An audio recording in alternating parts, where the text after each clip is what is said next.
It's day two of the US Africa Summit. Nearly 50 African leaders converged on Washington yesterday to begin 3 days of talks on issues central to the future of the continent and the world, including health, food, security, climate change, civil wars, among other issues. The US African Leaders Summit this week, the first one since 2014, comes as the world is struggling with urgent crises, some of which are having catastrophic effects on Africa. But U.S. officials say they also want to discuss forward-looking topics such as commercial investment and technology and can have long-term benefits for the continent. The first day's meetings were centered on critical topics including the environment, public health, democratic governance and security. President Biden is expected to give speeches at the speeches today and tomorrow, and he and the First Lady are scheduled to host the heads of the delegations at dinner on Wednesday night. The Biden administration is trying to repair relations with African nations after President Donald Trump largely ignored them and famously disparaged some in a White House meeting in 2018. Well, simply put, we simply want to use this morning to continue building on the close partnership that we have to discuss, in particular, security cooperation and other shared priorities, including climate, health, education, food security. Well, good morning, gentlemen. It's really great to see you. As Secretary Blinken said, we're happy to meet today to discuss our long-standing and effective security partnerships. Our work together strengthens peace, security, and governance across Africa and beyond. President Gillet, we are especially grateful to Djibouti for hosting Camp Lemonnier. That's crucial for countering violent extremism and for supporting maritime security throughout the region. Joining us on World Now to discuss the expectations on the summit is Professor of International Relations and Strategic Studies, David Awurawa. Thank you so much for joining us again on this topic. The last time, let's pick it from where we left off the last time. What do you make of President Muhammad Buhari's restatement of the Nigerian government's target of generating 30 gigawatts of electricity by 2030? How realistic is this Vision 30-30-30 looking from our journey so far? Well, thanks so very much for having me on the program. President Buhari has spoken well. He has highlighted one of the issues that Nigeria faces at the present, which is epileptic power supply, which has affected the social life and the economy of the country. So we are happy the issue of power continues to occupy the center stage of Nigeria's issues Nigeria is presenting to the global community.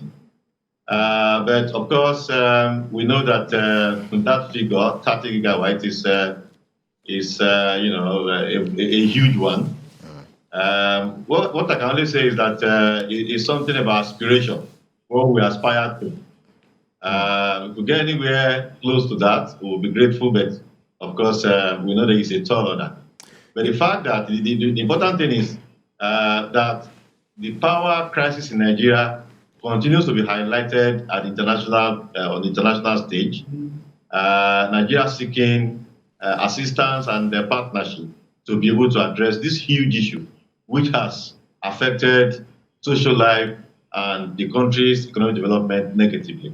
That is what we can really focus on as far as that is concerned. Well, bearing all of these in mind, Nigeria is also seeking support from the United States to be included in the G7's climate partnerships list for the co-creation of Just Energy Transition Partnership. Let us get your reaction to this. Yes, again, that is right. That is correct. That is, in line with Nigeria's needs at this time. You recall that President Obama, his biggest initiative for Africa when he was in government was Power Africa. And that program was aimed at assisting Africa to attain a high level of, efficiency and, ability in power. Nigeria didn't seem to have benefited much from that program. And so now that President Buhari is highlighting that again at this summit, drawing attention to the need to assist Nigeria to invest in Nigeria, in the Nigerian power system, so that we can have more efficient, a higher level of power supply for the country, for the economy especially, and all that is important. One thing we must note is that it will be impossible for Nigeria to achieve the economic transformation it seeks without a high level of improvement in the power system. I mean, that 4,000 megawatts for 200 million people. Yeah. I mean, it's grotesque. So it's important that the issue continues to receive attention at international, on international scene. And we hope that this time around, more concrete processes and efforts will be made to ensure that it is not just rhetoric, to ensure that the power system in Nigeria is improved in terms of quality and in terms of the vastness. Regardless of the collapse the incessant collapse that we have from the power grid. But then, in all of these, hope attending the event doesn't deviate from Nigeria's age-long policy of non-alignment, because clearly Nigeria still maintains good diplomatic relations with the Western Bloc. Talk about Russia, China, and the Middle East.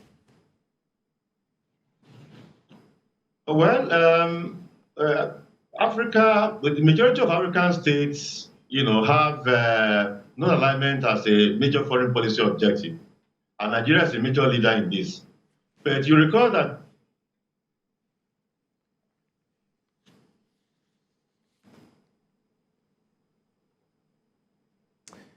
I'm afraid we lost connectivity with a professor of international relations and strategic studies, David Awurawo. We'll see if we'll be... Okay, Professor Awurawo, round off on your thoughts.